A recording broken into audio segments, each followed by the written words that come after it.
World Trade Organization pledges support to help Nigeria manufacture COVID-19 vaccines.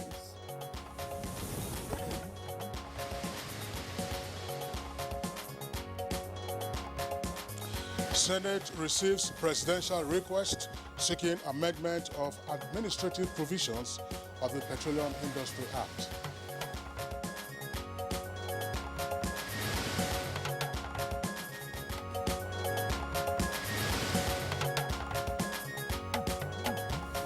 And House of Representatives seeks exemption of the Nigeria Police Force from contributory pension scheme.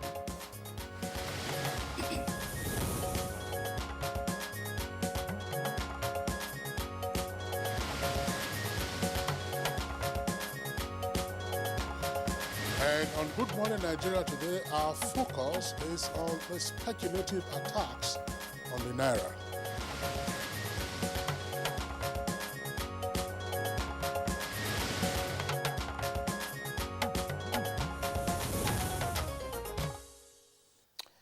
All right, the Naira, Nigeria's currency, is presently facing many hurdles, putting its value under intense pressure. Now, this pressure is further compounded by the activities of so-called currency speculators who take advantage of the gaps that arise from the actions and inactions of the monies or the country's money managers.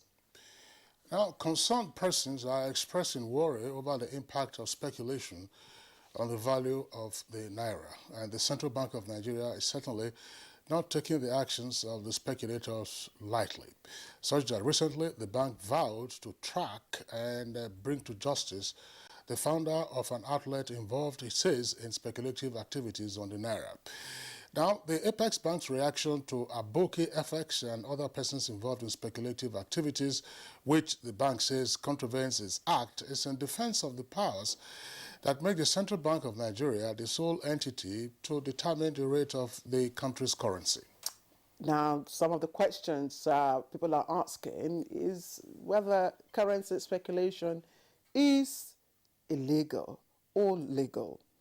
Now, they cite examples such as activities of persons like George Soros, who described as the premier currency speculator of the world, who made some $1 billion in a transaction that was said to have forced the British pounds out of the European exchange rate mechanism and, of course, was not arrested.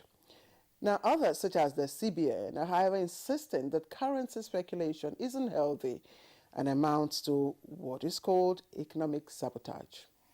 Now, financial experts are also of the opinion that high or low supply and demand create gaps for currency speculation to thrive. Now, the experts also mention inflation, indebtedness, insufficient foreign reserves to meet demand, and frequent devaluation of a currency as other major challenges that often would encourage speculative attacks. So in spite of all these, some analysts are still optimistic that if the Naira is left to thrive on its own in the market, so its value is determined by market forces, its exchange rate will stabilize. Well, these observers also are that there is a need for rate convergence in all transactions, as well as the right trade policies for enhanced support for exports and less support for imports in order to enable the Naira beat its attackers and therefore continue to thrive. Now, these issues, of course, inform our focus on speculative attacks on the Naira. And I should add also, Claire, that allowing the Naira to float freely is a proposal that was earlier floated around in the country. But of course, other experts did say that the Naira wasn't strong enough to withstand a flotation because of the nature of our major export, namely, which is crude oil, and we have no control over that. And our supply to the global market is also very limited. These are all the issues which I'll be taking a look at because the Naira is very important, and we have seen in recent weeks how the value of the Naira, sometimes on the parallel market, which we don't necessarily bother ourselves about, but which now tends to determine the prices of goods and services around the country, how the value has skyrocketed while the official window remains well below 100 Naira or more that of the parallel market. Welcome to Good Morning Nigeria. I'm Kingsley Osadolo.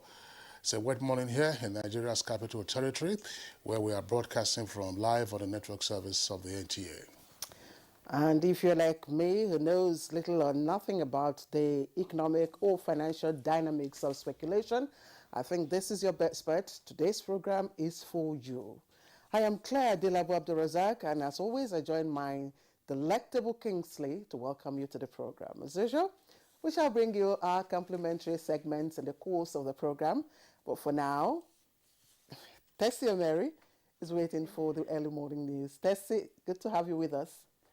Hello, Claire and Kingsley. Good to have you here. It's a beautiful, rainy Wednesday morning here in Abuja. Hello, Nigerians. Welcome to the morning news. The United Nations this 76th General Assembly has opened in New York, with Secretary General Antonio Guterres urging world leaders to show greater commitment to multilateralism in pandemic preparedness, combating climate change, gender equality, as well as global peace and security. President Muhammadu Buhari is among dignitaries attending the opening session. You can have almost cashless societies in one or two countries with the phone. So I think things need to be scaled up. We need to do them in a hurry. We have to stop thinking poorly for the poor. Be as ambitious as you and I are privileged to be. Everybody can get covered, but we need the supplies. And then governments, local to national, around the world, make your SDG plans. Part of our job is to help you get the financing that you need. The World Trade Organization, WTO, has promised to support Nigeria in its efforts at developing the manufacture of COVID-19 vaccines. Director General of the organization, Dr. Ngozi Okonjo-Iweala, made this known while speaking to newsmen after an audience with President Muhammadu Buhari on the margins of the UN General Assembly in New York. African continent, less than 4% of us have been vaccinated, whereas in the rich countries, close to 58% have been vaccinated. It's not something that really is good for the world. Why? Because we have all these variants that are circulating. And if you don't vaccinate people, they'll just migrate from unvaccinated to the vaccinated. So what we're saying is, in order to solve this problem, we have to produce more vaccines, and then we have to distribute them equitably to parts of the world that don't have. Meanwhile, Nigeria and the Republic of Burundi have resolved to deepen and expand existing bilateral relations between the two countries in the greater interests of their people and economies. This came to light when President Muhammadu Buhari received in audience his Burundian counterpart, President Evariste Ndayishimiye, on the margins of the 76th United Nations General Assembly holding in New York. The Burundian leader informed President Buhari that peace is fully restored in his country and reconciliation is ongoing. He said Burundi is looking for support from friendly nations towards exploiting the vast opportunities that abound, especially in agriculture, oil supply, and mining. President Muhammadu Buhari pledged Nigeria's support and assistance to what he called the broader African country. Minister of Foreign Affairs Geoffrey Onyema was at the high-level engagement. Cooperation with respect to, in particular, petroleum products, and for Nigerian assistance, technical assistance, and possibly also government-to-government sale of oil crude, and also Nigerian technical assistance in the area of agriculture and also certain industrial projects. It's a follow-up, actually, of discussions with previous Burundian governments. President Muhammadu Buhari has written to Senate requesting the amendment of the administrative structure of the Petroleum Industry Act recently signed into law. The amendment bill seeks to ensure federal character principle and to strengthen the administrative machinery of the new oil sector regime.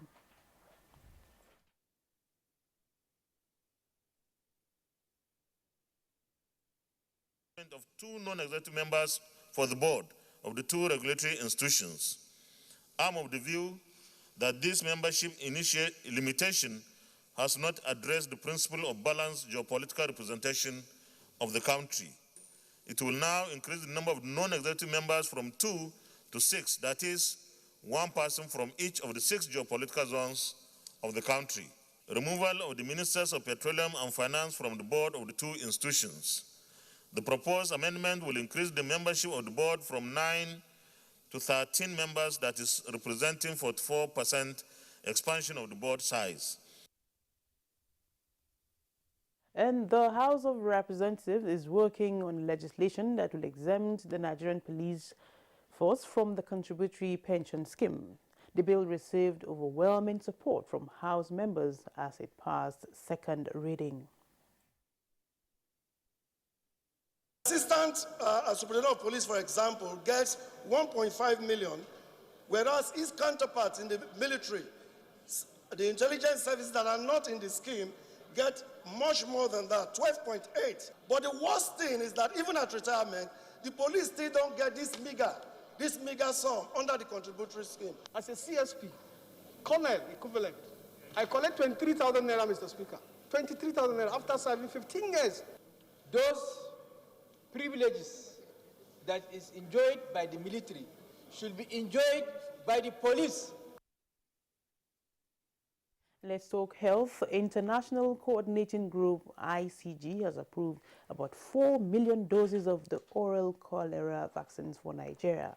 Executive Director, National Primary Health Care Development Agency, Dr. Faisal Shuaib, made this known at a media briefing on the progress of Phase 2 nationwide COVID-19 vaccination program. Possession of vaccination cards without receiving the vaccine is criminal and punishable by the law. The NTA enjoins the general public to immediately report any suspected cases of buying and selling of COVID-19 vaccination cards without receiving the vaccines. At the beginning of the Phase 2, we had 1.1 million people who were due for their second dose of vaccination, but still nearly 700,000 of them are still due for that. And the Nigeria Center for Disease Control has confirmed 513 new cases of COVID-19 in the country. The latest figures released brings the total number of confirmed cases to 202,704 infections in the country. A breakdown of the new cases indicates that Lagos recorded the highest number for the day with 132 new infections. The FCT recorded 80, Rivers 70, Kaduna recorded 43 new cases, Edo 40, Ondo 32, Delta State recorded 23, Akwa Ibom 21, Kwara State 16, Gombe 12, Anambra and Benue recorded 9 new cases each, Kano recorded 7, Oyo 6, Borno 3. Bayelsa, Katsina and Ogun recorded 2 new cases each, while Jigawa recorded a single case. With the latest development, Nigeria now has 202,704 confirmed cases of COVID-19, out of which 191,370 were treated and discharged, while 2,664 persons have so far died of the virus. That's the news for now. The program continues with Claire and Kingsley after this break. Thanks for watching. Since coming into office in 2015, the Buhari administration has recorded unprecedented achievements in all sectors, especially in the provision of infrastructure, which is the key to economic growth. Never in the history of this country has any administration done so much with so little. Recall that when this administration came into office, the price of crude oil, which provides for 80% of Nigeria's budgetary revenues and 95% of foreign exchange earning, dropped drastically, thus reducing the amount of resources available to the federal government. In spite of this, the administration has continued apace with massive infrastructure developments. This message is from the Federal Ministry of Information and Culture. Give your kids winning energy. Milo Active Go. with the goodness of malts, milk, and cocoa, helps them make the most of every day. Milo, the energy to go further.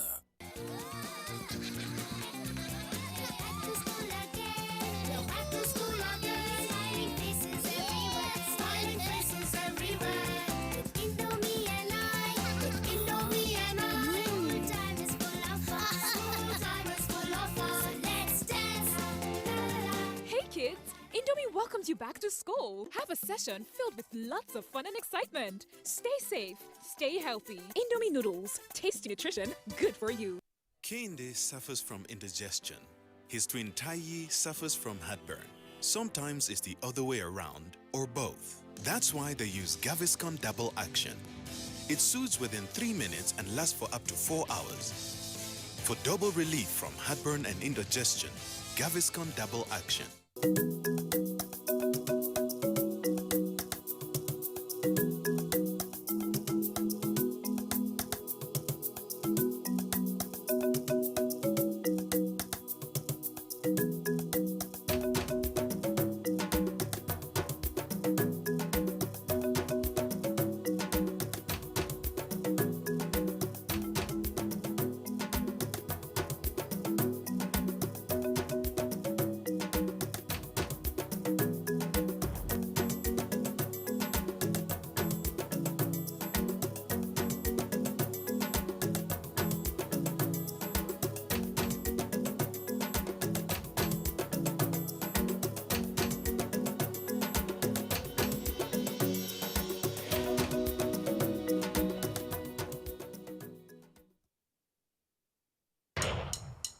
Title chasing, Manchester United will have to overcome one more hurdle when they welcome Aston Villa to Old Trafford. Will it continue to be their theatre of dreams, or can Aston Villa throw a spanner in their works? This Saturday, it's Manchester United versus Aston Villa on the Premier League Live, showing on the network service of the NTA from 12 p.m.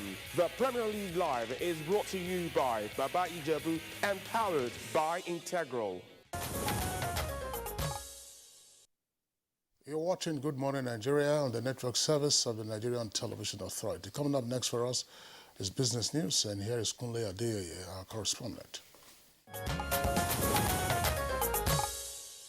The central bank at its last monetary policy committee meeting insisted it is the only body with the statutory responsibility of fixing exchange rates in the country and will not allow speculators derail the economy, emphasizing that its earlier withdrawal of forex trade from Bureau de Change operators remains, and commercial banks are now the official trading points. A professor of capital market, Uche Uwaleke, remarked that the Apex Bank's decision will sanitize the forex market, improve transparency, and remove sharp practices associated with parallel market. The central bank governor made it clear that what is officially recognized is the I&E window. Anybody who needs forex should, go to the banks and get through the NAFEX window. Those who are also selling should are also encouraged to do that. So what's important now is for the central bank to,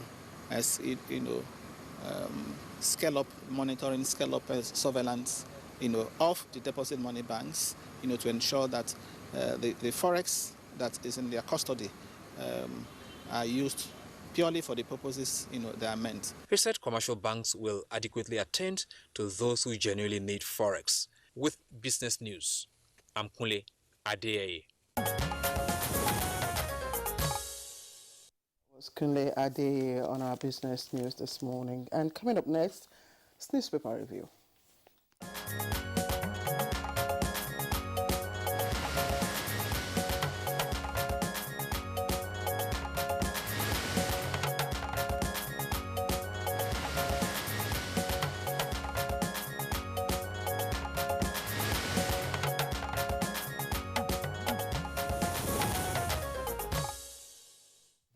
Is right here with us. Baya, good morning and welcome. Thank you, Kingsley. Let me call you Kirian. Yesterday I called Kirian Claire. So good morning, Claire. Good morning, Kingsley. Good morning, Nigeria. I know you're always thinking, looking after me, Mr. Baya. Yes. Thank you very much. All right. Good to see you anyway. You too. All right. Let's quickly get on with the this review. Kingsley, want to take Daily Trust? Daily Trust is the first paper. Below the nameplate says school children in captivity. Federal Government College, Birni Yauri, they've been in captivity for 98 days. Bethel Baptist High School, Kujama, that's in Kaduna State, they've been in captivity 80 days. El Rufai mocks southern governors, says anti-open grazing law not implementable. Nigeria sells $4 billion euro bonds. It will ease pressure on the Naira. How Buhari's successor should emerge, Northern Elders. And this story comes with a kicker. Despite huge reserve, Nigerians groan as cooking gas price keeps soaring. Two riders, marketers blame Forex, VAT, and low supply. Will soon increase supply. That's according to the NNPC. And then also there on the front page, you have restructuring. Jega seeks scrapping of 24 states. COVID-19 eroded 20% full-time jobs in 2020. That's in Nigeria. And that's attributed to the National Bureau of Statistics. We have that headline, those headlines I just read now on the right-hand side, as the is boxed right there, the first column from the right-hand side. COVID-19 eroded 20% full-time jobs in 2020, according to the NBS, it is on page 15. Then right at the foot of the front page, bandits outnumber security personnel. That's according to Masari, the governor of Katsina State. Eliminate them at all costs. Governor and Emir tell federal government. Claire. Okay, and the leadership has as its lead story, 36 days after Aston, PMB Sixth Amendment to PIA, and it has several riders there. Says, Act makes no provision for federal character, political appointees as board members, ignores outcry over 3% for host communities, nominate board members for Upstream Regulatory Commission, EFCC and others, and of course experts react. The details of that you can find on page 4. And just a little above that, you have, I think this is a report released by the United Nations Development Program, UNDP, and the National Bureau of Statistics, NBS, and it says 2 out of 10 employed Nigerians out of job in 2020. Again, 2 out of 10 employed Nigerians out of job in 2020. And just to add that, Kingsley, yesterday in one of our stories coming out from the United, the General Assembly in Anga, says that about 54 million women, were thrown out of job between 2019 and 2020, occasioned by, of course, caregiving issues from COVID-19. Throughout the world? Yes, globally. Did they give the statistics for men? Globally. No, globally. I didn't, take time to break it up, but generally, 54 million women, But this is saying 2 out of 10 employed Nigerians out of job. And, I'm sure if you go into page 4, you'll find the details of that. Let me take you a little below the foot of the paper, where you have the picture of the Vice President, Professor Yemi Osinbajo, and he says, our youths must be given jobs. Osinbajo tells African leaders, the details of that on page 9. And Northwest governors engage 3,000 vigilantes to combat banditry, and Senate mulls life imprisonment for kidnappers. Details of that on page 7. There's an interesting story I'd just like to point out, and of course this is as a result of the rains, that are, pouring now. And in Rivers State, this story is on page 6, but it's on the right-hand corner to your screen. It says, flood displaces several families in Rivers State, and those areas include D-Line, Rumeme, Rumamasi, Oroworoko, Elekohia, Rumibekwe, and this paper says many residents have been thrown homeless as a result of the flood. Yes, sadly, the warning has been long coming from the NIMET. As far as early as August, they raised the alarm and said for August, September, October, for those who have ears, hear The warning has been there, and there was a forewarning so that we could all be forearmed. Meanwhile, let's start with the Petroleum Industry Act. The President has sent communication to both chambers of the National Assembly proposing amendments to the Petroleum Industry Act passed 5 weeks ago. The area of proposal indicated that President seeks an increase in the number of executive members from 2 to 6. These 6 will allow each representation for each of the 6 geopolitical zones. The other amendment sought seeks to remove finance and petroleum ministers from the board of the agencies to eliminate complications. The 2 are to be represented by directors. The third amendment that is contained in the communication seeks to exemption of the executive directors of the Nigerian midstream and downstream regulators authority from Senate confirmation process because they are civil servants. Usually political appointees are normally screened by the Senate. And the Senate is considering a bill to impose life imprisonment for offense of kidnapping, particularly where death has occurred in the act. The bill is to cover abduction, restraint, and confinement for ransom. The bill is sponsored by Senator Ibikule Amusu, who says that there's a spike in the abduction and criminal kidnapping across the country because there's no stern punishment for the offenders. The bill, which passed for second reading, seeks to replace the existing enactment that provides 10 years in criminal and penal code, 10 years imprisonment as punishment, arguing that the light punishment has not helped deter persons from such criminal conduct. Rather, it has become rampant and prevalent across the country. For now, the bill proposes life imprisonment for kidnapping where death has resulted from the act. Recipients of proceeds of kidnapping are to get 30 years imprisonment, especially if they are caught. The bill has been passed to the committee for other processes. Similarly, in Kano State, the police command has rescued a 3-year-old boy who was kidnapped at Jae quarters and for whom a ransom of 10 million was demanded. Guess what? The spokesperson for the Kano Police Command, DSP Abdullahi Kiyawa, says that 2 persons were arrested. Among the 2 are Ashiru Yakubu, 22, and Abdullahi Mukhtar, 20, who incidentally is a relative of the victim. He had demanded 10 million. He conspired with his friend to kidnap his relation. When 10 million was not forthcoming, they downed it down to 600,000. But the police were able to get the 2 of them.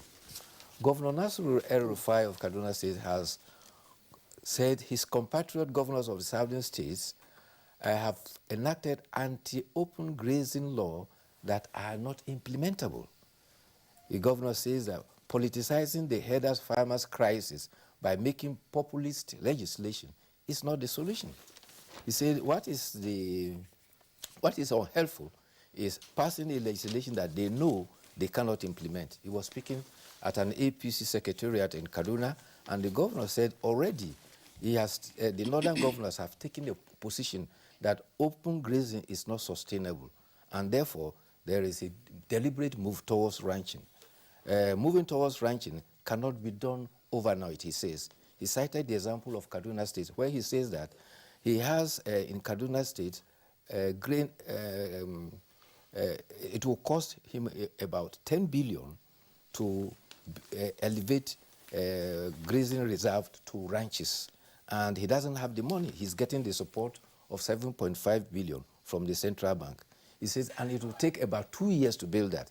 He said if he were to convert the 14 grazing reserves he has in Kaduna State to ranches, he will require 114 billion to do that, and it will take a long time. And he says that the solution is not in legislation, but he says let's wait and see how they will succeed with the laws that they have passed. I think the point to also draw attention to is that there is a National Livestock Transformation Program. Yes. And that program is being funded. So why has the Kaduna State government not applied to the NLTP for funding for its ranches? And, and he says that the northern governors have taken the position on that. Fine, that's as it should be. But, excuse me, Benue State is also considered to be in the north. Benue State has passed its own anti-open grazing law. So, well, it's a problem that has confronted the nation, and everybody is groping for a solution. Some say that the way to go is ranching. Governor Abdullahi Sule of Nasarawa State also has been on the news. He's also saying that the legislation is not the way to go, but the way to go is to make sure that there's provision and initiative under the national the program you mentioned, livestock program. Niger State has already started something. Yes, Nasarawa State has it. Yes. Bringing in investors also from the Netherlands. Although some of the activities have been disrupted lately by all these bandits and kidnappers. But it's the way to go, I believe. There is the report about the UNDP in consonance with Nigeria Bureau of Statistics that indicated that 20% of full-time workers lost employment as a result of COVID-19. But there is a silver lining to that. This survey showed that Nigerian businessmen also exhibited innovation, resilience, and strength in ingenuity to adjust to the new development. So there's some silver lining there. But the UNDP specifically, the resident representative, Mohammed Yahya, says that the report is a critical tool for policymakers and interventionists in planning in both medium and long term to rebuild the economy. You know, COVID-19 devastated the economy worldwide, and it's taking time to come up. Okay, Bayo, yes. I don't know, we're going to have to sign you up, but just before we do that, I want to draw attention to some oddities, usually on the page there, page 26 of the Daily Trust newspaper. Just two items before we sign you up. We can always come back to other stories that you're able to carry over. Chinese man sells kidney to buy iPhone. You see him there? He was 17 years old when he decided to sell one of his kidneys in order to buy an iPhone 4 that was reading at that time. Now, he was told that he would live a normal life with just one kidney, but 8 years later, he's now 24, he's permanently disabled and dependent on dialysis. So he sold his kidney, one of his kidneys, to buy an iPhone 4, and that's where he is now on dialysis. And now you have iPhones 12. I don't know which one, of course. So maybe he'll have to sell his other parts of his body to sell his iPhone to get a kidney transplant. Well, he has one kidney, but it's not working. The last one, of course, is Laugh It Off, also on that page. You know, there's a saying, in God we trust. But this one says, in trust with God. That's from India. All right. Thank you. Thanks a lot for being here. We'll see you again tomorrow. All right. Okay, you're watching Good Morning Nigeria live on NTA's network service. We'll take a short break now. When we return, we're dealing with the state of our Naira. The federal government, through NPHCDA, commenced Phase 2 vaccination of all persons 18 years and above with safe and effective COVID-19 vaccines approved by WHO and certified by NAFDAC. Special arrangement has been made for staff, their dependents and retirees of ministries, departments and agencies of government, private corporate organizations and non-governmental organizations. To benefit from this special arrangement, visit www.nphcda.gov.ng/corporate vaccination/ to obtain, fill and submit the Google form. NPHCDA will contact you within 48 hours. Protect yourself, your family and your workplace against COVID-19. COVID-19 vaccines are free, safe and effective. For further inquiries, call 0700-220-1122 or send a mail to covid19.vaccination@nphcda.gov.ng. This message is from the National Primary Healthcare Development Agency. Give your kids winning energy. Milo Active Go. With the goodness of malts, milk and cocoa, helps them make the most of every day. Milo, the energy to go further. See, nurse, she's saying she feels unwell, despite my efforts to practice good hygiene. Mom says wash your hands to keep the germs away. Washing hands is good, but surfaces can also have germs, and you shouldn't use just anything for cleaning them. Use Jik. Jik's formula has been scientifically proven to stay active for longer, giving you whitening and germ kill protection on a variety of surfaces. Disinfect to protect, just Jik it. Endorsed by National Association of Nigerian Nurses and Midwives. I did enjoy Nollywood film, Orisun, PBO, AMC be my best channel. But ST Nollywood Plus, they show the latest Nollywood blockbuster on top classic bouquet. How I want to take watch am? My pikin dey enjoy 5 children's channels, but you won't come add DreamWorks on top am. I be telenovela lover, and I like ST Novella E and Starlight. But I hear say the series on ST Novella E Plus on top classic bouquet, they totori person pass wetin I dey see now, and I wan watch am. Shey I go need pay 800 naira extra? From September 1, Star Times they summer you better package, but no fear, we no increase price. Join this offer. Make basic bouquet subscribers just pay for 1 month, and then go fit to watch 3 ogbonge extra channels from classic bouquet. This awoof never finish. Recharge classic or super bouquet for 1 month, and you fit be one of the 400 lucky people them we go win smartphone. Terms and conditions they shall. More value, same price. Star Times. Enjoy digital life. Title chasing, Manchester United will have to overcome one more hurdle when they welcome Aston Villa to Old Trafford. Will it continue to be their theatre of dreams, or can Aston Villa throw a spanner in their works? This Saturday, it's Manchester United versus Aston Villa on the Premier League Live, showing on the network service of the NTA from 12 p.m. The Premier League Live is brought to you by Baba Ijebu and powered by Integral. As a prompt for our conversation, which is on preventing speculative attacks on the Naira, let's listen to this background report by our correspondent, Abdulsalam Jibril.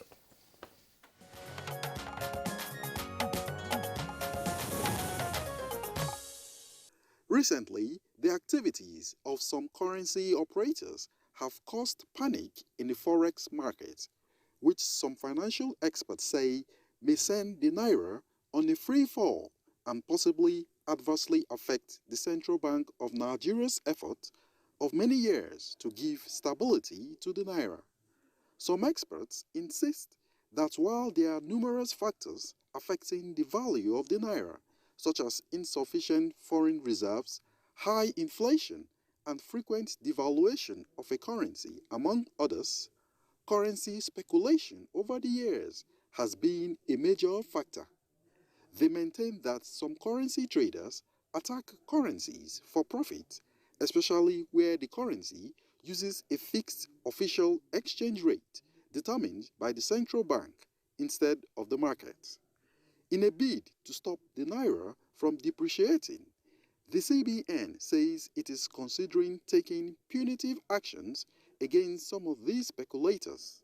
The Apex Bank maintains that its reaction to some of these agencies involved in speculative activities, such as Aboki FX, which contravenes its act, is in defense of powers that make it the sole entity that determines the rate of Nigeria's currency. Recall that in March last year, the bank announced it was collaborating with the Nigerian Financial Intelligence Unit to uncover speculation and would charge such dealers for economic sabotage.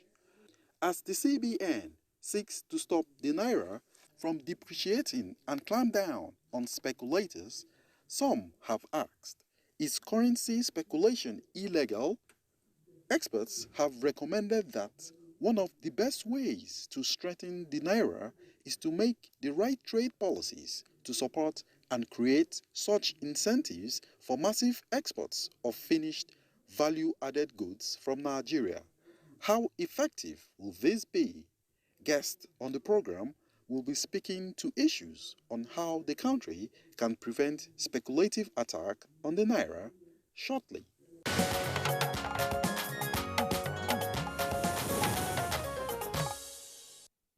All right, thank you, Abdul Salam Jibril, for that background report. And of course, that's if our guests will agree that speculation is illegal. But so far, we have here in the studio to discuss the topic. Let's quickly introduce Professor Uche Uwaleke. He's Chairman, Chartered Institute of Bankers of Nigeria, Abuja branch. We'd like to welcome you to the program. Thank you, Claire. Good morning, Nigerians. All right, and then joining us from our Lagos Network Center, we have a guest, of course, who is now fairly regular on Good Morning Nigeria. Professor Segun Ajibola. Professor Segun Ajibola is former president, Chartered Institute of Bankers of Nigeria. Prof, delight to have you again on the program.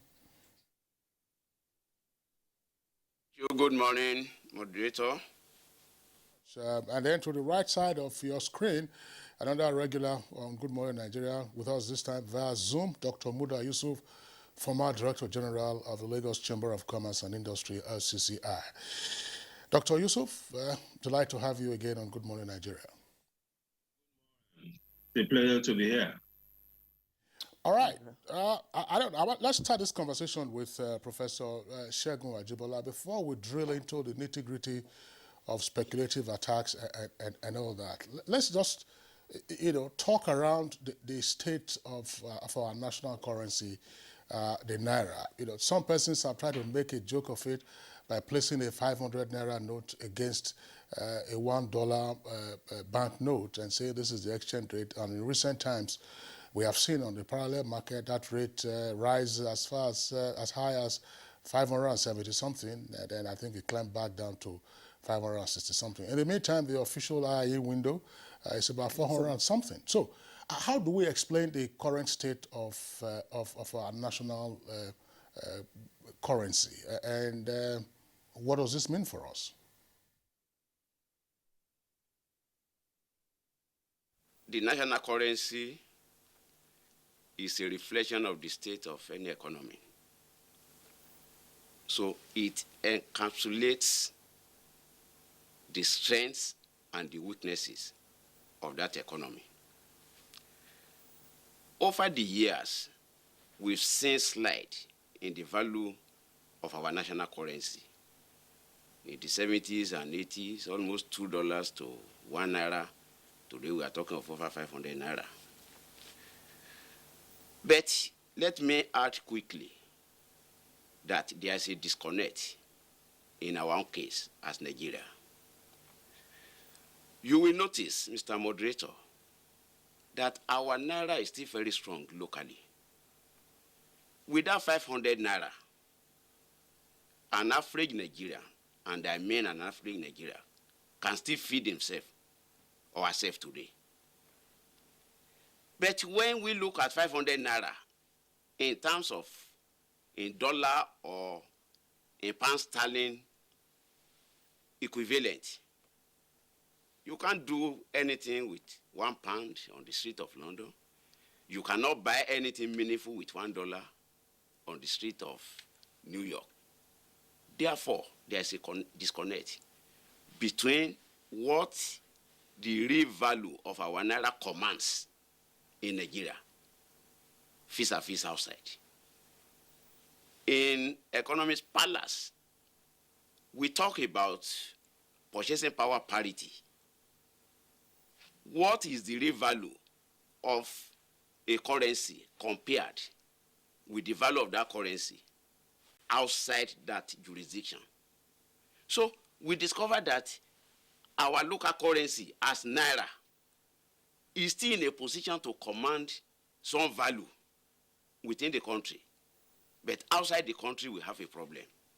That therefore raises the issue of how do we price our local currency. You see that our local currency is undervalued. That is why it's commanding so much value within the country compared with the equivalent outside.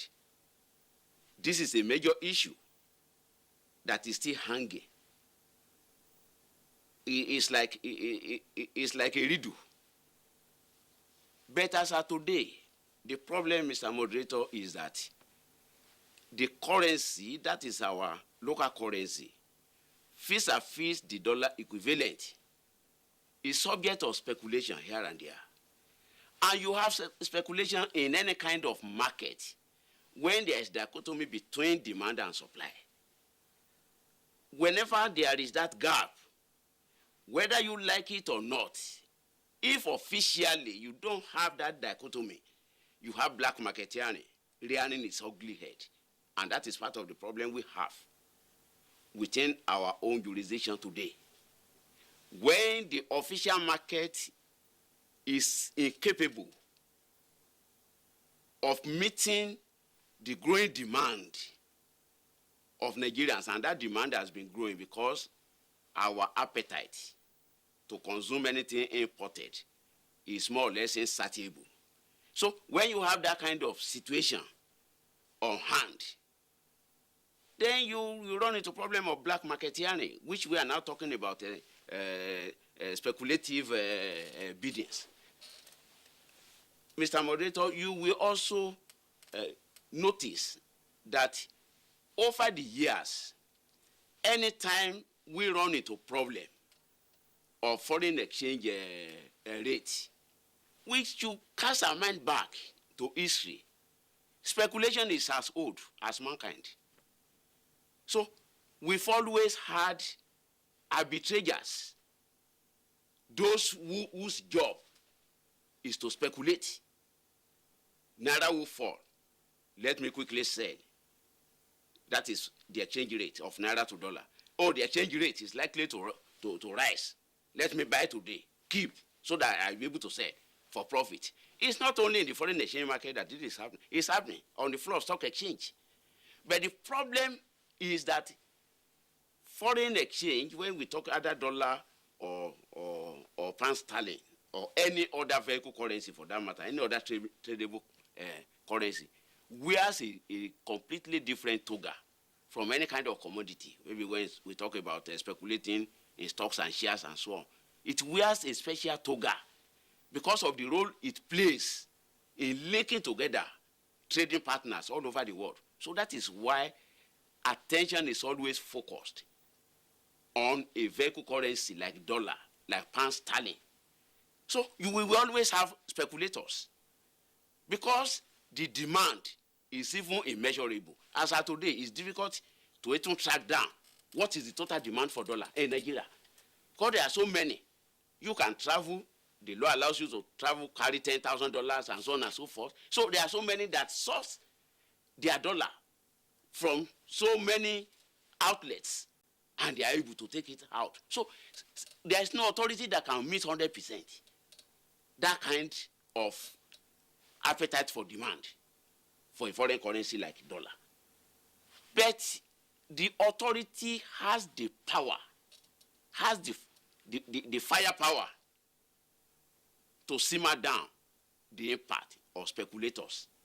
So the disconnect we have now is, as a country, as authorities, we have not been able to control to a very large extent the activities of the speculators, such that foreign exchange users look up to the speculators for what is likely to be the ruling rate at any point in time, compared with what it should be the case, where the authorities should be trusted more, where every user should look up to the authorities as to what should be the value, the exchange rate of Naira at any point in time. So that is the apprehension now. That is it that the speculators are taking over the market? Users, stakeholders in the foreign exchange market, they now believe more in the speculators than the authorities. And I think that is why the Central Bank of Nigeria is trying to take one step or the other. But that we can eliminate completely speculative activities and activities of arbitragers in the foreign exchange market, I doubt it very, very much. It has always been, since the days of the goldsmith, it has always been there. Speculators have always been around. Mr. Ajibola, thank you. We'll just put you on hold for the moment and return to the studio here. And I'd like to remain on the track established by Kingsley, but also drawing from what you have said about the purchasing power parity of the Naira. I'd like Professor Uche Uwaleke to really give us an idea what determines it and why the Naira is undervalued against other tradable currencies. Of course, we know the euros, the pounds, and the dollars. Yeah, thank you very much, Claire. Let me even take off from where Prof. Ajibola left off. That's to say that speculators, are part of markets, and that's correct. In any market, we say that for a market to be complete, you have, certain categories of players. You have the traders, you have those who buy and sell, you have the speculators, normal markets have speculators, okay, within which you have the bullish ones, the bullish speculator. A bullish speculator will expect that the price will rise. And because he expects that the price will rise, he tries to, take a position. He tends to buy now so that when the price rises, he profits from it. A bearish speculator would be expecting prices to fall, and of course will take a counter, position. You also have the ones we call the risk-averse, sort of players, those who hedge, who tend to hedge risk. So in the market, you have these categories of players, and oftentimes their activities, tend to balance off, tend to, even out, and that's where you tend to have, stability in the price of that commodity. And as I said, in normal markets. So, for example, if somebody sent you dollars, and it's in your domiciliary account, and you expect that the dollar, will rise by, a certain time of the year, you may want to keep it until that time, before you sell. So that's a speculative activity, okay? But that's not the destructive type. We have the type that is destructive. We have destructive, speculation, okay? Destructive speculation is the type that, also emanates from insider information, also emanates from, manipulation. So a situation where you have a player manipulating the market for the purpose of profiting from that market, speculating, that is when it becomes destructive. And that is the one that regulators, tend to go after.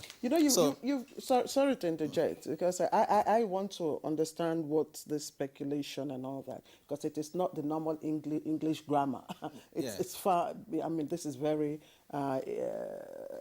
economical. So just give us a layman's understanding, because you've given us the different types: disruptive, bearish, bullish, and all that. But what exactly is this process in terms of in the financial world? What does it mean? Is it buying and selling of currencies, as simple as that? Yes, but expectation. Okay, speculation is driven by expectation. Okay, and I gave an example. I talked about somebody who gets dollars. You from maybe international money transfer operators. You get through legitimate sources. You get your dollar. Okay, and this dollar is sitting in your domiciliary account, for example. Okay, and you think that maybe sometime in the year, the dollar will rise. Okay, so you are speculating that the dollar will rise. You are expecting that the dollar will rise by December. So you keep it such that by December you also approach the market to sell. So that's a case of a bullish speculator. Now, a bearish speculator is the one that has looked at the the circumstances, and he has reason to think that the value will fall. Okay, so he now tends to sell now because the value will fall in a few months' time. So, and I'm saying that in a normal market, mark my word, normal market, you expect that you will have bullish speculators, you have bearish speculators, you have activities of hedgers, you have those who buy and sell. So at the end of the day, the interplay of these forces will help to smoothen prices, to have stability in that market. Okay, but as I said, you have and it is legitimate. Yes, that one is legitimate, and that was why when I heard that it was a rumor, okay, that the central bank was thinking of converting, people's domiciliary accounts into Naira. No, I said, of course, that wouldn't be a right move. Of course, the central bank also came out to say that there was no such intention to convert people's, money in domiciliary account to Naira. Okay, so the central bank has debunked that rumor, and that's fine. So, but as I said, there is the type that is destructive. Okay, destructive speculation is when you find a player manipulating the market, to profit from that market. Okay, and that is the one, as I said, no regulator will fold his arms and watch that, happens. Okay. Yes. Professor Ocho Waleke, thank you very much for your explanation. Let's bring in now Dr. Muda Yusuf. Dr. Muda Yusuf, I know that you may also want in your establishing remarks to talk about why the Naira is the way it is, but there are a number of takeoff points that we could also bring in from the initial comments made by Professor Ajibola, and one of them has to do with what it refers to as the disconnect between the real value of the Naira in Nigeria versus the value of the Naira outside Nigeria. And the simple example he gave, today assuming the parallel rate is 500 Naira, which is what speculators are pushing the Naira to. What 500 Naira can do for you in Nigeria in terms of a meal that would take you for several hours, $1 can't fetch you that. I mean, if you were to be at an airport, I'm sure you're familiar with this, $1 cannot give you a trolley for you to push your luggage. A $1 note, it can't give you that. £1 will not give you anything that will put, a sufficient meal in your tummy.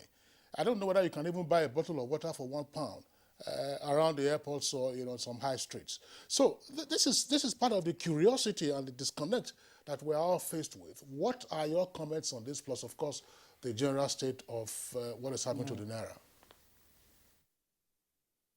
Thank you very much. First, let me say that exchange rate is a price.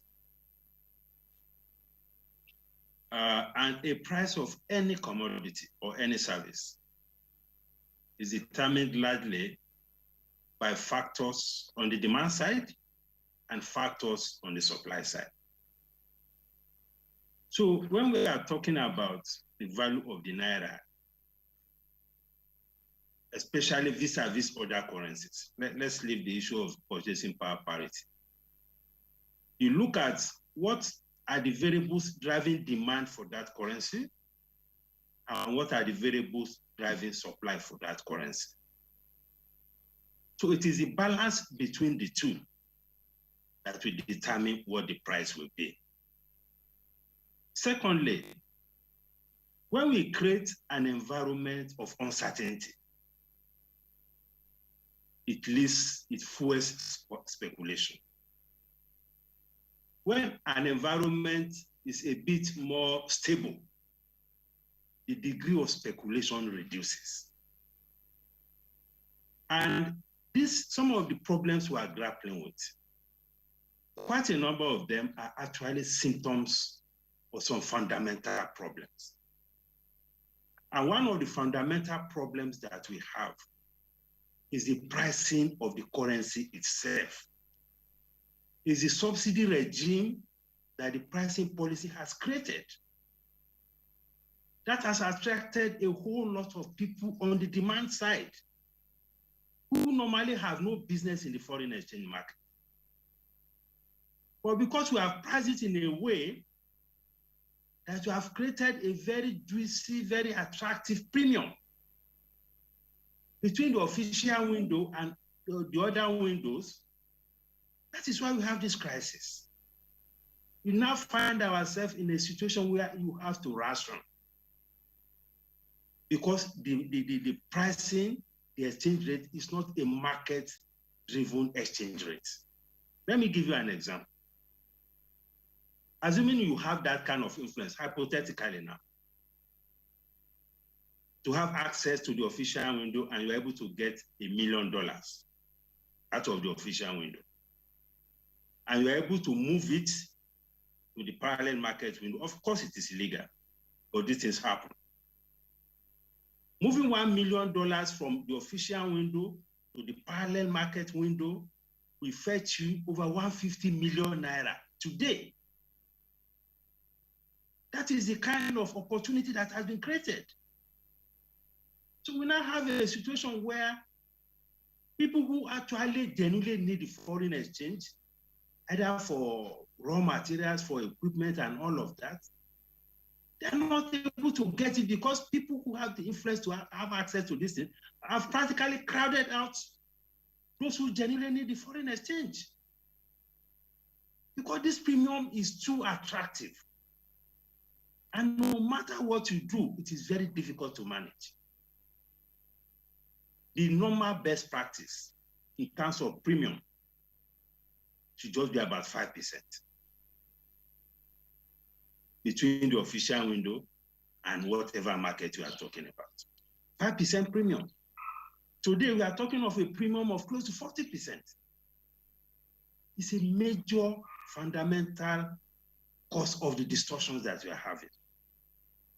People are chasing the dollar now just because to take advantage of this. This is where we are having problems. First, it was the BDCs. We say, okay, there was a problem with the BDCs. At that time, the exchange rate was around 480 or 470. We moved it to the banks. Now it has even gotten worse. So pricing is key. Once in economics, once you price a product far below what you call the equilibrium price, you create the problem of rationing. When you find yourself in a situation of rationing, all sorts of abuses will come into it. The leadership of the CBN may not be involved in this, and I'm sure it's not involved in this. But down the line, people will take advantage of this. Now, we have fixed an exchange rate official window, which the CBN says is the only exchange rate that it recognizes at 412 or 413. And the beauty of a market is that once you are told that this is the price, once you go to that market, whatever you want, you should get it by way of the amount you want. But talk to all the people who officially demand foreign exchange today. If they go to the official window, what percentage of their demand is met?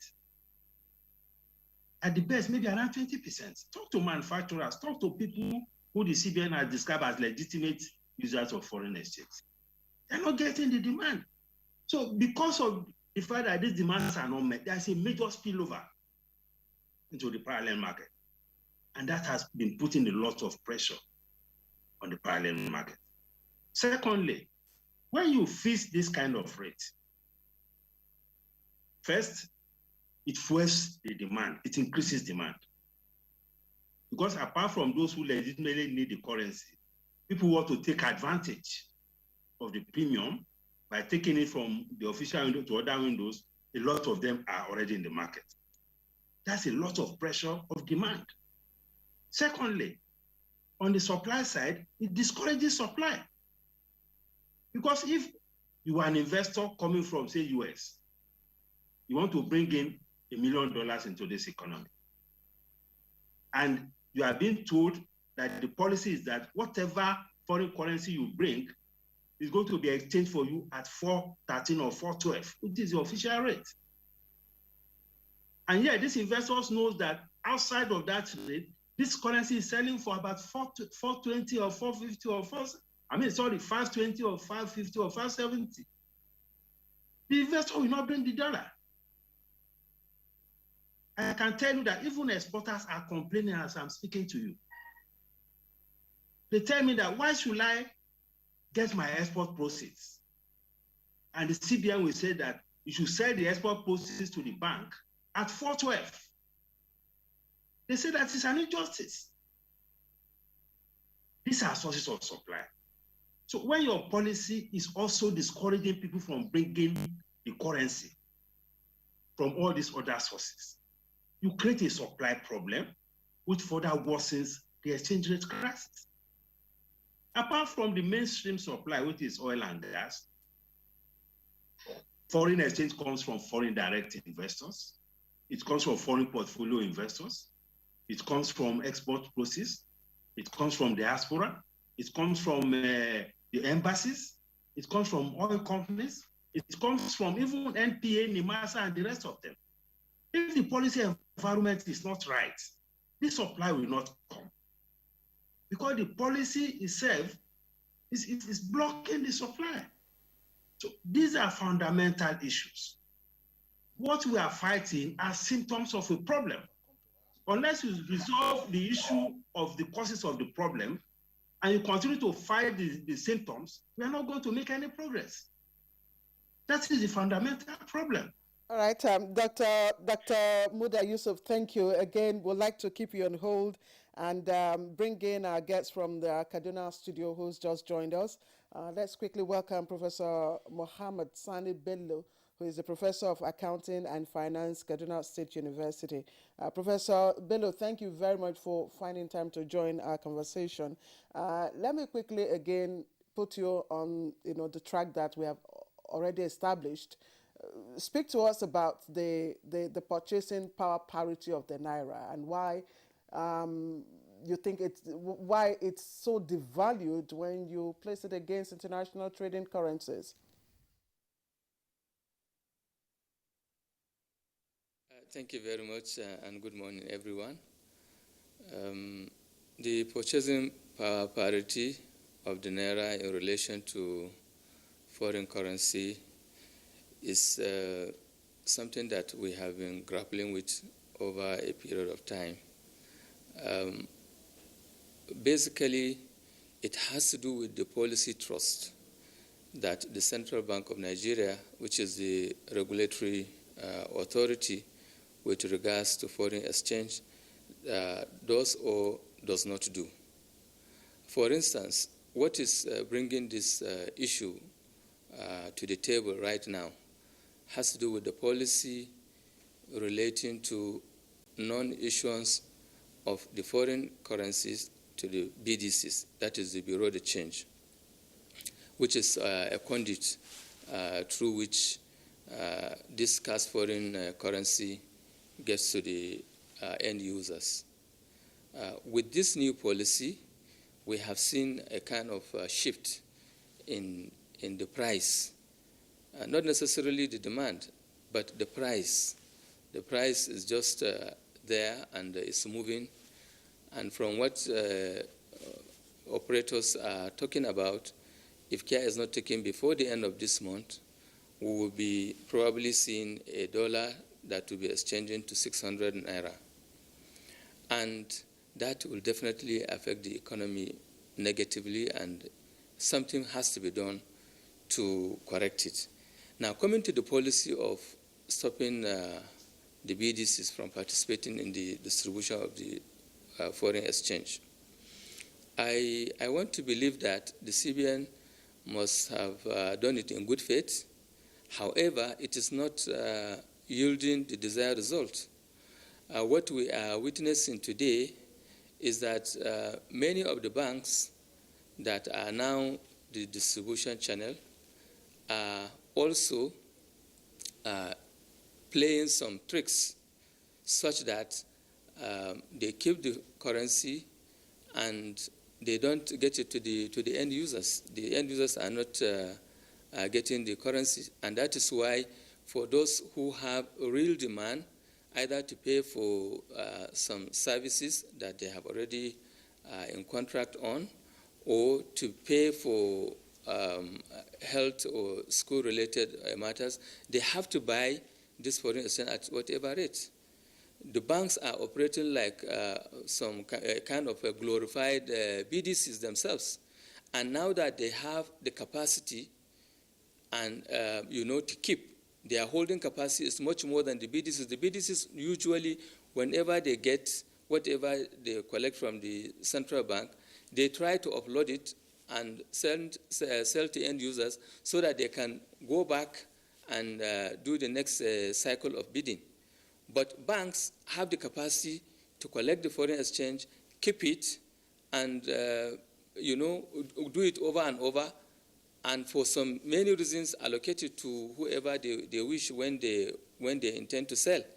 So that holding capacity of banks is making it difficult for the money, the foreign exchange, to get to end users, and because it does not get to end users so easily as it should have been, the Naira will continue to depreciate.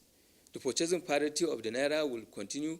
It is going to be the dollar against the Naira, and the Naira, being suppressed all the time.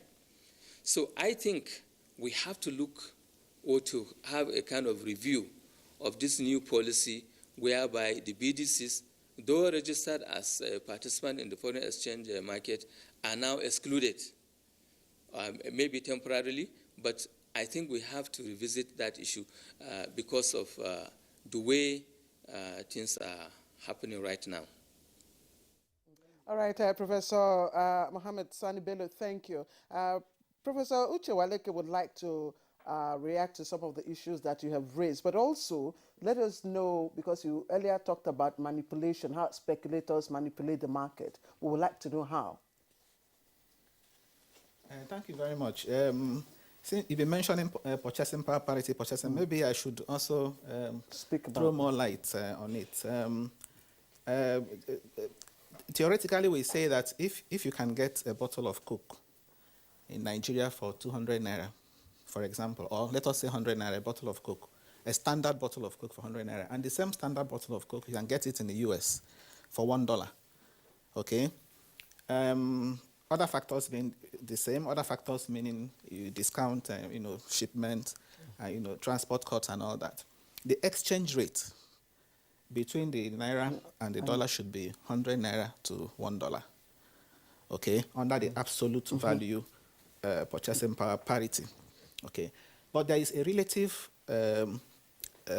side to purchasing power parity, which says that the exchange rate between two countries should actually be a function of the domestic price you have in those two countries. So if you have a domestic price level, so if you have inflation rate in the US at 2%, and you have it in Nigeria 17%, and at some point inflation rate in Nigeria increases from 17 to say 20%, that you should expect the exchange rate to also rise, because the domestic inflation rate in Nigeria, has risen. So, and in recent months, yes, we have seen the aggregate inflation rate decelerating. Yeah, so if that doesn't happen, that tells you that much of what we find, okay, as has been rightly mentioned, is clearly demand and supply, forces at play. That much of what you find is not genuine demand. That's what it means. That it is, speculative activity that is actually driving the exchange rate upwards.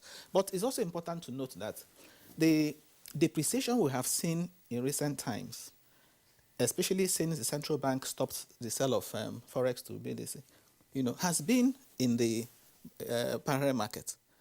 And that's because that action, drained liquidity in that parallel market. So what that now has gone to demonstrate, is that all this while, the supply of dollars in the black market, has been indirectly coming from official sources, coming from the central bank. That's what it clearly shows. So now that the central bank is saying we no longer sell forex to BDCs, we are now seeing the result. So black markets, can't have dollars now too. And that is what is, causing the depreciation of the dollar, the Naira, in the black market. So, and I'm saying it should be expected. This movement is something that should be expected. And I also think that it's transitory. Okay, it's transitory because if you look at the outlook for our reserves, by the way, maybe let me also mention it before I talk about the outlook. In exchange rate management, you have three major systems. You have the fixed exchange rate system, okay, which we are not adopting. For you to adopt fixed exchange rate, you must have sufficient reserves to be able to, back that up. You also have the flexible exchange rate, the one where you allow market forces to completely determine the value of your Naira. Again, that one presupposes that you have many buyers and sellers. That one presupposes that you have supply, okay, and demand. Then you have what the central bank is practicing, which is the managed float. Managed float is a situation in which, yes, to a large extent, you allow market forces to play, because at the I&E window, investors and exporters window, is actually demand and supply forces that are played there. But the central bank intervenes there from time to time. So the managed flow system is what is in use. The point I want to make, okay, is that, number one, that it may not be feasible for the country to completely float the Naira, as it were, because the preconditions are not necessarily there. One of which I just mentioned, you must have, diversified sources of forex. We do not have diversified sources of forex. Unfortunately, the major supplier of the major forex we are getting from crude oil sales. Over 90% of what we get by way of forex comes from crude oil sales. So to that extent, you can't say we have a diversified source of forex to be able to now say you want to float your currency. So that is that point must be noted. Okay, and then when you also look at the other issue of demand, you also find that we are an import-dependent economy. We are importing virtually everything, including petroleum products. So in that kind of circumstance, again, it will be difficult to say you want to allow market forces to determine price, because you would expect that exchange rate, yes, is a price determined by forces of demand and supply. But in our own case, it's difficult to throw it out there in the open for market forces to determine. So I've made the point about PPP. It is a function of inflation rate, but because we are not seeing when inflation rate is going down, we're not seeing exchange rate going down. Okay, that tells you that there is a speculative component, in the demand for forex. But sorry, Christy, but you say the liquidity in the secondary market now is transitory. Yes, I think it's transitory because, yes, I was talking about the outlook for the officially recognized source. We have, we are expecting, for example, that with the increase in OPEC allocation to Nigeria, OPEC quota has increased. Oil price, for now is still, fairly strong. So we expect that the reserves, external reserves, should grow. Recently, too, the IMF allocated $3.35 billion special drawing rights, to Nigeria. Special drawing rights, are unconditional reserve assets of countries. So when you have special drawing rights, okay, you are free to keep them in your reserves, or even exchange them for the basket of currencies that make up the SDRs, whether it's dollar, whether it's pounds, whether it's euro, Japanese yen, or the yuan. Okay, so we have special drawing rights. We have, the likelihood of increase in forex revenue from oil, and the government is also issuing euro bonds. The expected size of the euro bonds is between $3 billion to $6.2 billion, $2 billion. Yeah, but so that raises our debt profile. If we have, the point I'm making, we are talking about euro bonds. We are talking about exchange rates now and reserves. So I'm saying all these should have the effect of increasing our reserves. And, giving the central bank the firepower to intervene. So anybody who is speculating now may eventually get his or her fingers burnt. Because if you look at the outlook, okay, this exchange rate is likely to come down, in the months ahead. Okay. Especially when these teething issues are sorted out. What about the currency swap? Yes. Yeah, that's one point to pursue. But I would like Professor Segun Ajibola to comment. We were having the proposal for a Naira yuan currency swap some years ago. After a while, we haven't heard anything. But Professor Segun Ajibola, there's a point that I would like you to respond to. We keep hearing that our major source of forex, that's to say that our foreign reserves, is crude oil sales. But at the same time, we do know that non-oil exports have been rising in terms of total output, and therefore the expectation would be that, of course, we should be able to also increase our foreign reserves. Now, foreign exchange proceeds from exports do not appear to form a good part of our forex reserves. Why is this so? Dr. Muda Yusuf was explaining and said, look, on account of the disparity between the official window and the parallel window, exporters are discouraged from bringing in their export proceeds to exchange at the official window. In the meantime, when the exporters were sourcing for forex, even if it was 20% or 20% of their demand that was met, they took the money from the official window. So you have the proceeds, you don't want to come back to the official window, but you want to go for arbitrage at the parallel window.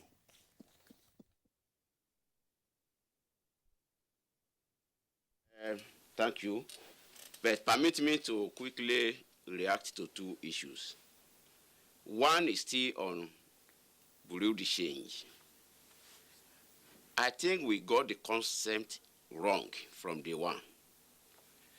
If you will recall, why did we run into banking crisis in the 1990s? It's because banks were licensed just to sell foreign exchange. There were official foreign exchange allocations to banks, which they were selling at a premium, declaring humongous profits and dividends and so on and so forth. When the foreign exchange sources dried up, the banks ran into crisis. And we can still recall how many banks closed down in the early 1990s. Many of them were subjected to the provisions of a ban decree then, because the only thing that sustained them was the foreign exchange allocation. Now we left that. We issued licenses to bureau de change operators, and we were allocating dollar to them from the Commonwealth, from the official sources. That's economic rent. And I don't know of any other country of the world, especially those we benchmark, where such policy ever created any meaningful foreign exchange environment. So, bureau de change operators are expected to mop up dollar here and there from small-time diasporans and so on and so forth, those who bring in dollar from overseas, from whatever sources, so long it's legitimate, and they mop up and said to help the official sources, because as has been rightly said, there are lots and lots of those users who may not be able to approach the official market for allocation. So they should be able to get from the bureau de change and the allied operators, so long they are licensed, but not indirectly getting it from the official sources. So that is the disconnect. And I will never support an arrangement where we go back to that. Let's educate the bureau de change operators, and I'm happy the association itself, Association of Bureau de Change Operators, has taken this up, that they should look for their sources of dollars somewhere else, not from the official market. So if they are able to do that, they'll be able to play their legitimate role and help strengthen the value of dollar. That is by the way. Now, back, then the second issue is, I will also want to go into so many of the theories, because all we are trying to do, my understanding, Mr. Moderator, is that here, we are even trying to bring the town and gown together to see what are the best practices that have helped other jurisdictions. How can we benchmark that in Nigeria? So it will not be much of theory. It's much of reality, what is happening on ground. But now looking at the export angle, you see, policies should not be pursued in silos. You have package your policies. Number one, for exporters, there is the Export Promotion, Nigeria Export Promotion Council. There are export incentives that should go to these exporters to help them manage their costs. Now, the incentives, they spread widely, including waivers on duties for imported raw materials, even excise duties, infrastructure, then some enabling environment that will make them incur the least cost in producing.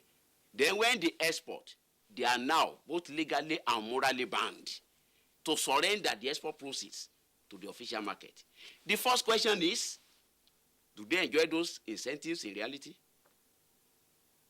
Because I've managed exporters for decades as a banker.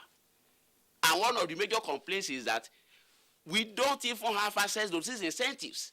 When we apply for the incentives, we don't get them. So we buy, we incur cost the way any other operator in the environment incurs operating cost. So we can't be incurring cost like any other person and not be able to sell our export proceeds like any other person. So if you give us the incentives, then we surrender our dollar. So we should marry the thing. If we are doing a holistic review, we should first of all ask, what is the position of these exporters in Nigeria today? The various incentives, the various rules and regulations, the various policies even the laws of the land that encourage exporters, that help them to manage their costs, that provide them enabling environment, are they available to them? Because we can't just be picking them, oh, you are not surrendering your dollar, you are not surrendering your dollar. Those things that should be surrendered to them by Nigeria, are they being surrendered to them? Do they enjoy those benefits? So I think we should start from there. Then if we now get to the issue of export proceeds, I think the whole idea is if we can encourage non-oil export, then we will not be too vulnerable to all that is happening in the global oil market, including global oil politics. As of today, we are so vulnerable because about between 80 and 90% of our foreign exchange earnings still come from that singular source. So we need to do more in diversifying the resources, like my friend, Professor Walike said. We need to do more, and Dr. Muda, we need to do more in diversifying. We are not doing. Agriculture today, I'm an agriculturist. Most of our products are not even acceptable for export purposes. Yet we import so much of agricultural products, but the little we produce here, they are not acceptable in the international market, most of them. So we are stuck there. Now look at the manufacturing. Some of them have left us. Some that are still with us here, they find it so difficult to manage costs and be able to export profitably with inflation here and there. So these are some of the policies we need to fix if in reality we will succeed in diversifying the sources of foreign exchange to the country. Look at the other side, the diasporans, the remittances from the diasporans. I think we can get much from this if we sit down and develop an architecture that will encourage Nigerians outside there. And what do I mean by that? If I'm outside the country, as so many of our friends, brothers and sisters, are itching to come back to Nigeria. But come back to do what? To sit down? Some of them are itching to go into small-scale businesses. If I have $50,000 and I know that the business I want to go into, if I come back to Nigeria, the business I want to go into will take me about $100,000. Is Nigeria ready to partner with me so that with my $50,000, another $50,000 will come from sources where I can partner and go into these businesses? Some of them are going to mortgages. Some are being scammed because relying on brothers, parents. Professor Ajibola, thank you. You actually spoke my mind. I was actually sharing with Kingsley that it might not be convenient for some people to approach the legitimate areas to purchase their forex, and like you said, there is need to do more of educating the BDCs on their proper role, rather than these hush policies that we're churning out. But I'm sure that Dr. Muda Yusuf will want to respond to that. We will give you the chance to share your perspectives on the issues that Dr. Ajibola have raised right after these commercials when we come back.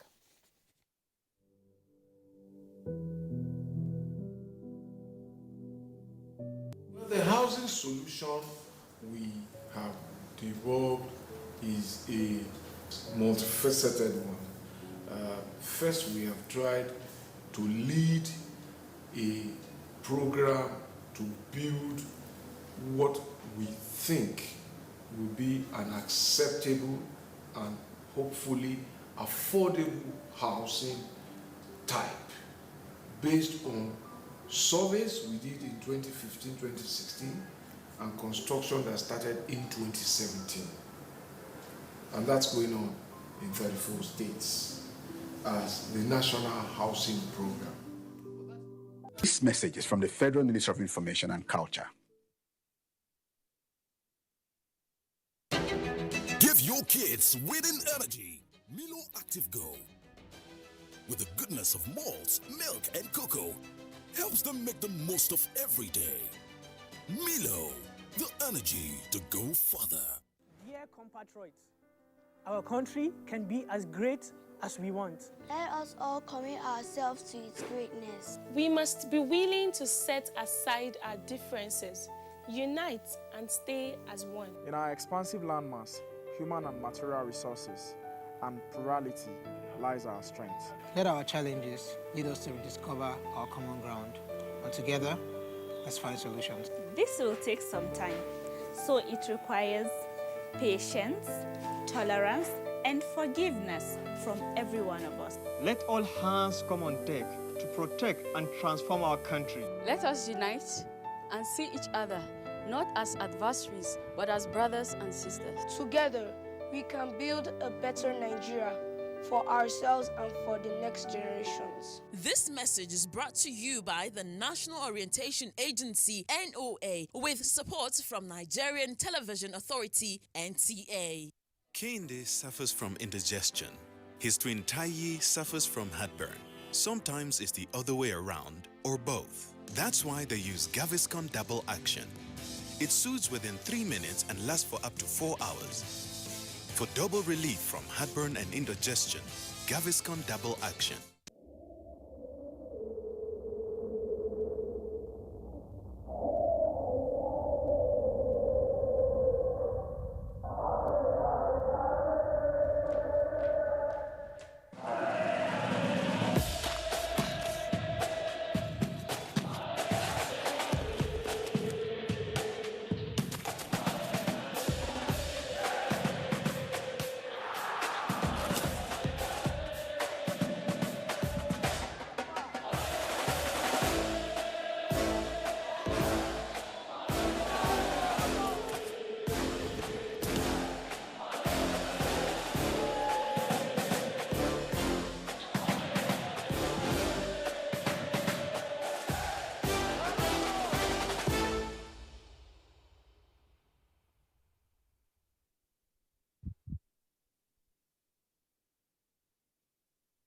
After a surprise loss in the first match of the season, the citizens have hot their campaign back on track.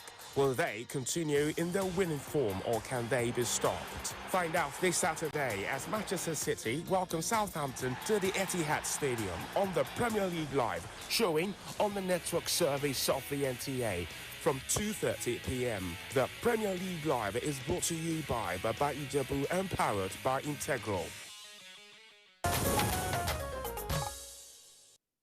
You are welcome back, and it's still Good Morning Nigeria live on NTA's network service. We still have all our 4 guests, Cardinal Network Studios, Lagos, Abuja, as well as via Zoom, Dr. Muda Yusuf, former Director General of LCCI.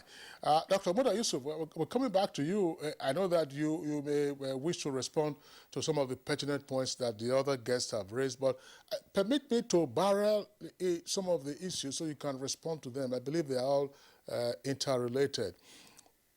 One, we keep hearing that Nigeria is an import-dependent economy. I know that some of the items that we import are fairly obvious, refined petroleum products and so on and so forth. I know you also kicked against the exclusion of some 41 items by the CBN from the official Forex window. But here we are. When we keep saying that we are an import-dependent economy, and manufacturers are in business, yes, the level of business may be diminished, but why then do manufacturers exist? If we keep saying that we are an import-dependent economy, what are we importing, by the way? And as some persons have said, is it not necessarily in some cases just a point of over-invoicing so that you can have foreign exchange outflows by way of capital flight? That's one. Second point is, in terms of also financing our imports, my colleague Claire raised that point earlier. Namely, some years ago, we were hearing about Naira yuan swap. What happened?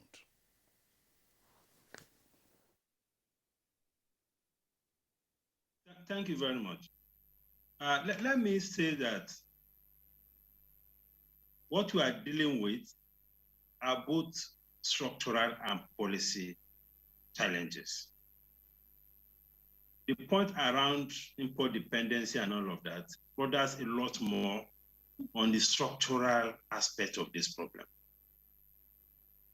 For instance, we are an oil-producing country. And our biggest import bill today is importation of petroleum products. That itself is scandalous. We know the number of refineries that we have. We know that this problem has been there for a long while, but it's a major indictment on us as a country that we still import this much of petroleum products. Almost half of our foreign earnings, or maybe 40%, we commit to the importation of petroleum products. Yet, we are an oil-producing country. That's a major structural defect that we have. Secondly, we also have an industrialization structure where even the industrial sector itself is heavily import dependent. That is also another major shortcoming. Because ideally, the manufacturing sector should be supporting the process of import substitution.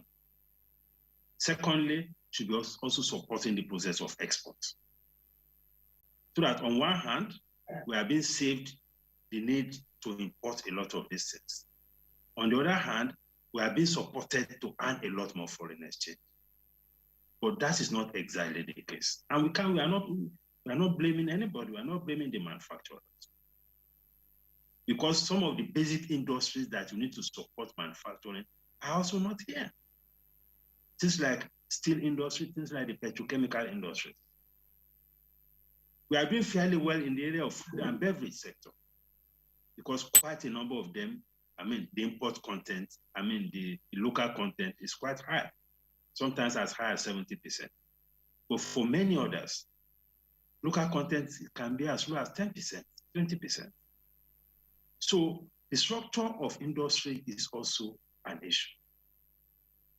Now, in terms of the policy angle, and this is very important, because structural issues, you can't deal with them very quickly.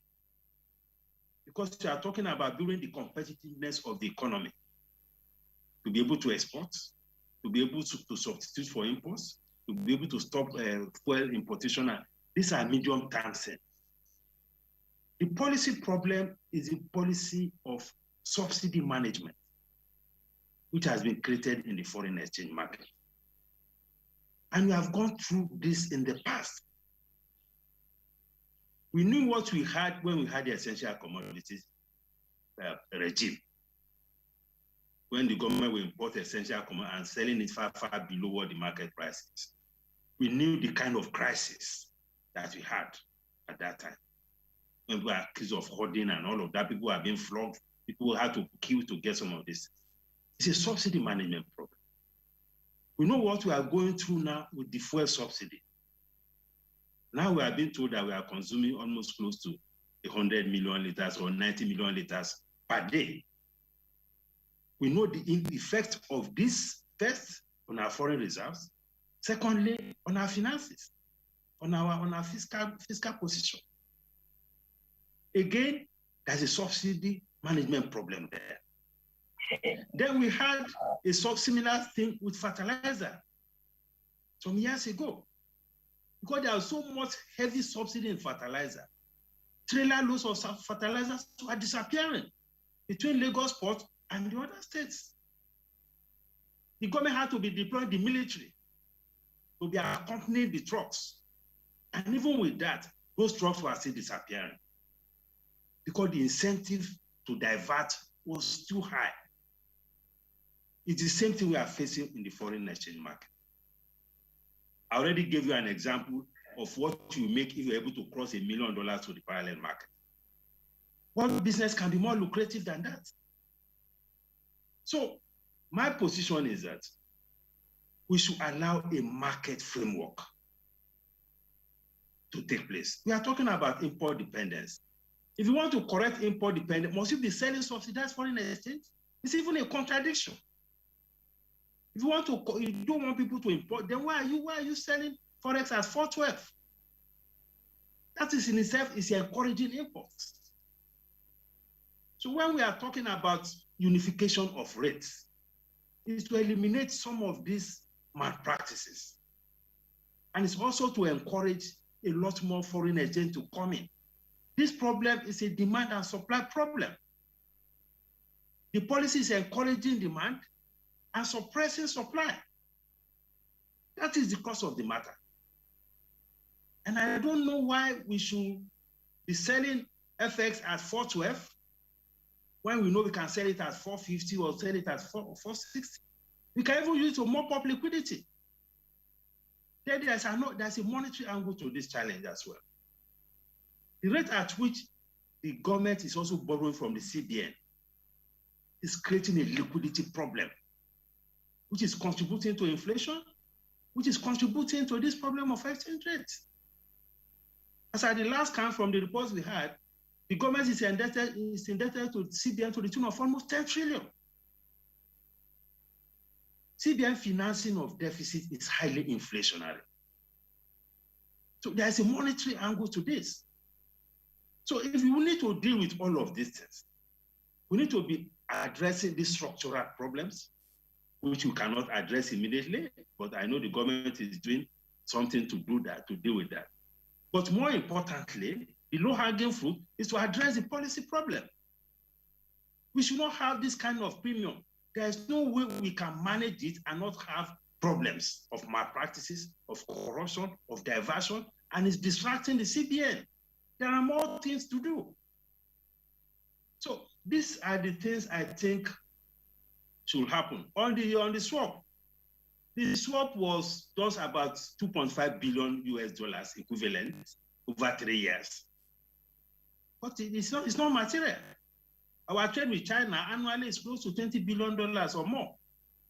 So when you are talking of a swap of equivalent of 2.5 billion US dollars over 3 years, it's not a material thing. So that cannot move the needle. So those are my submissions. All right, Dr. Muda Yusuf, thank you for your submission and for the points that you have raised as a way to address the structural and policy issues in this matter. But let's go to Kaduna studio before we come back to Abuja studio here where Dr. Uchewalike is. Professor Mohammed Sani Bello, let's look at your own perspectives on what needs to be done at the moment. Dr. Muda has made his observations on the structural and policy issues. What are your own perspective to what can be done right now? Thank you. I think the issues raised by Dr. Muda is also a response to what Professor Ajibola has said regarding what banks, what we experienced in the early 90s when banks were basically involved in foreign exchange distribution, and which, led them to, ignore their core mandate as banks. And by the time the foreign exchange stopped, they all go with the wind. They collapsed. Now, but at the same time, Professor Ajibola is still of the view that we should not return BDCs to be in the conduit of distribution of foreign exchange.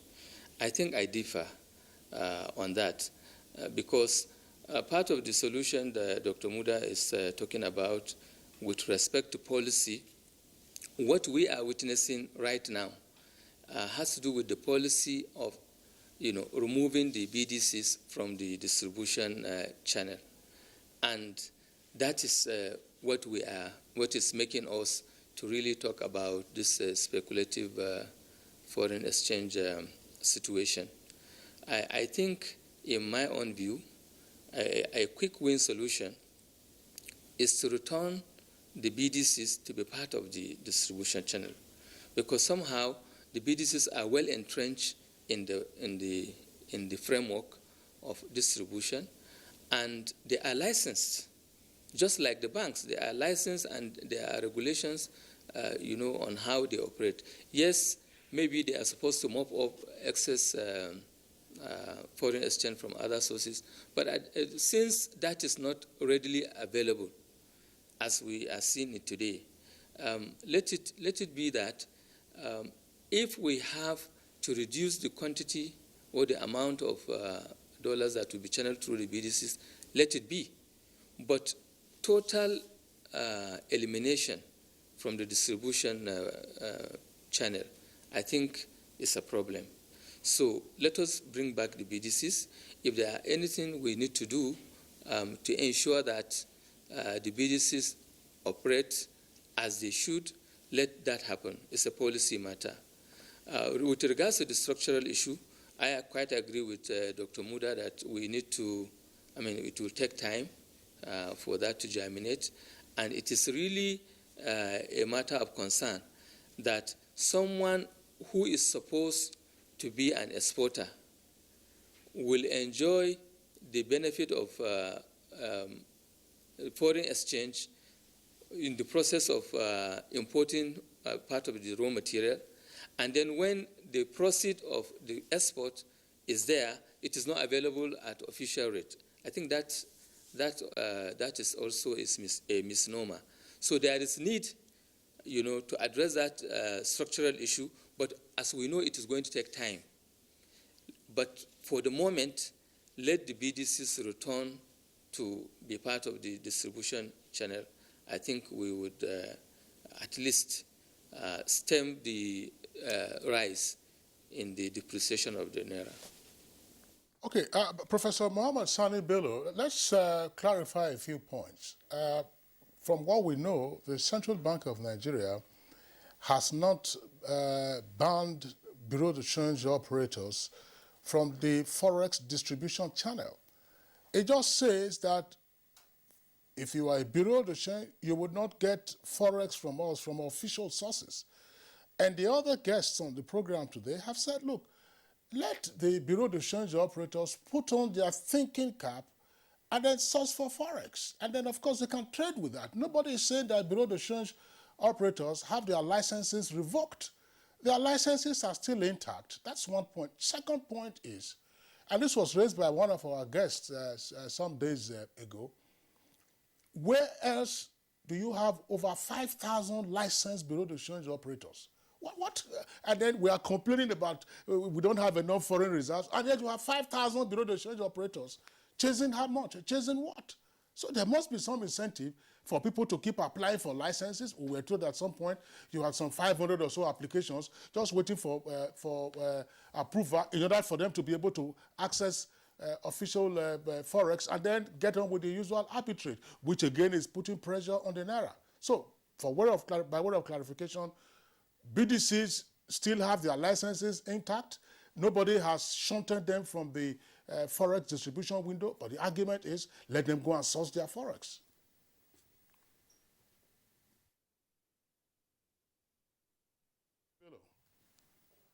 I quite agree with you, and I'm not conversing, or I'm not saying anything to do with, they being banned.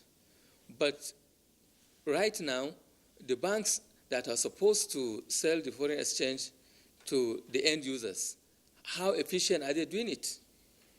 The banks now, they are now the glorified BDCs. So whether we have 5,000 BDCs, these are licensed outfit.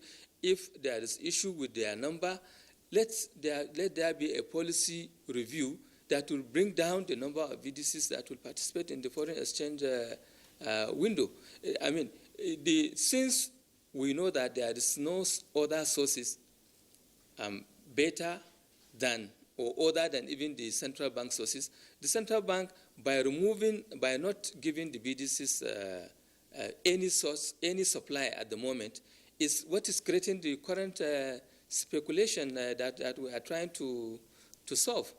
So what I am saying is the BDCs should return. That is, when I mean by returning to be part of the distribution channel, is that they should also get some of their foreign exchange from the central bank official window. And I don't think there is any harm in doing that, because when that was happening, we are not seeing this sharp rise in the foreign exchange demand, as well as the sharp rise in the price of the dollar against the Naira. So this is the point I'm making. Bello, thank you. Let's end our conversation with Professor Uche Uwaleke. Do you have anything to add or subtract from what he has said? Well, on BDCs, I think the point has been made that it is only in Nigeria. It's only in Nigeria that central bank, was selling forex to BDCs. So that tells you that is an anomaly. And another evidence I cited here is the fact that shortly after the central bank stopped the sale of forex to BDCs, what happens in the parallel market? Rates went up. So again, what that shows or demonstrates is that the bulk of the funds in the black market, was coming from the BDC. So I think it's something. The present measure is something that should be sustained. We saw that in 2016. In 2016, January, I recall, when the central bank also stopped the sale of forex to BDCs, what happened? In the parallel market, rates went up. By December of 2016, it was as high as 420 Naira to the dollar. But what did we see in 2017? In 2017, by April of 2017, when the central bank introduced the I&E window, the thing came down. So I am saying what is happening now is an immediate reaction to what the central bank said. And on the issue of... very quickly. Yes, the market mechanism. Let me also say this, that the idea of allowing the Naira, to float, that it will make imports more expensive, make exports cheaper, and therefore improve a balance of payment, is not a one-cap-fit-all, solution. It may not, it may be counterproductive if we do that in Nigeria, given that the conditions are not there. Professor Uche Uwaleke, we will always have, God willing, the benefit of your attendance, of course, along with the other guests. Claire, one point we haven't touched on, and we cannot touch on it today, but let's note it. We're talking about diaspora remittances. If you recall, and Professor Ajibola is there, sometime in the early 90s, around about November, December, you will see the value of the dollar would decline because they told you that Nigerians who were coming from abroad were bringing Naira and were bringing dollars into the market. Now, the volume of diaspora remittances has increased. And yet, we see the poor state of our Naira. I know that Chief Anthony Ane, who used to be finance minister, wrote something about some finagling with the diaspora remittance management. And I think there's an issue that we may have the opportunity of looking at some point. All right, Kingsley, I think that's Professor Uche Uwaleke, let's quickly appreciate you. Thank you for always, coming to join us in our conversations. Thank you. Professor Uche Uwaleke is the Chairman, Chartered Institute of Bankers of Nigeria. Let's also appreciate our guests from the Abuja branch. For our guest from Kaduna Studio, Professor Mohammed Sani Bello, Professor of Accounting and Finance, Kaduna State University. Professor Segun Ajibola, former President, Chartered Institute of Bankers of Nigeria, joined us from our Lagos studio. And Dr. Muda Yusuf, former Director General, Lagos Chamber of Commerce and Industry. He also joined us via Zoom. To all of you, we appreciate you for joining us. And let's quickly look at what's developing on the foreign scene. The head of Sudan's Sovereignty Council has called for unity after a reported failed coup attempt by a group of soldiers. General Abdel Fattah Burhan made the plea during a visit to a military base in Khartoum. Despite the attempted coup, the country's ruling council and military remain in control. It did, however, underscore the fragility of Sudan's path to democracy, more than 2 years after the military's overthrow of longtime autocrat Omar al-Bashir amid a public uprising against his 3-decade rule. A military official said an unspecified number of troops from the armored corps were behind the attempt and that they tried to take over several government institutions but were stopped in their tracks. Meanwhile, some Sudanese citizens in Khartoum have expressed their rejection to the attempted coup involving military officers and civilians linked to the ousted regime of longtime autocrat Omar al-Bashir. Joe Biden has played down the chances of brokering a post-Brexit free trade deal with the United Kingdom as he held talks with Boris Johnson at the White House.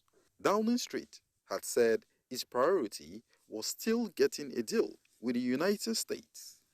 Reports say The UK ministers are now considering joining an existing North American trade pact instead of pursuing a separate deal. A deal would encourage trade by making it cheaper, usually by reducing or eliminating taxes called tariffs. All right, let's go over now to our sports desk. Bayana of South Africa have won the 2021 Aisha Buhari Cup after defeating Super Falcons of Nigeria in the last fixture of the Six Nation tournament Tuesday. The first half saw the Super Falcons down by 3-0 in a disappointing display. The Nigerian lady fought back in the second half and got an early goal from substitute Ikechukwu Vivian. Vivian later scored one of the best goals of the tournament to make it 3-2. Who gets the ball and moving forward, a chance to shoot. What a goal! The South Africans then scored their fourth goal from the penalty spot few minutes to the end of the match. South Africa. It is there, goal number 4 for South Africa. The final match played at the Mobolaji Johnson Stadium, Onitsha, Lagos, saw the visiting South Africans beating the Nigerian side 4-2 to lift the trophy. Meanwhile, newly promoted Nigeria Professional Football League side, Remo Stars have announced the appointment of veteran coach Olugbenga Ogumbote as their new manager. Ogumbote, who left his role at Sunshine Stars in the last season, is now set for a quick return to management with the Kenya-based side. Remo Stars was part of the 4 clubs who recently regained promotion into the Nigerian Top Flight League. All right, so that's it on Good Morning Nigeria. Thanks for being with us. The program returns same time tomorrow, 7 in the morning. Take care of yourselves. I'm Kingsley Osadolo. And I'm Claire Adilabo Abdul Razak. Always remember to connect with the NTA and join in the fight against rape and rapists. Do have a wonderful day.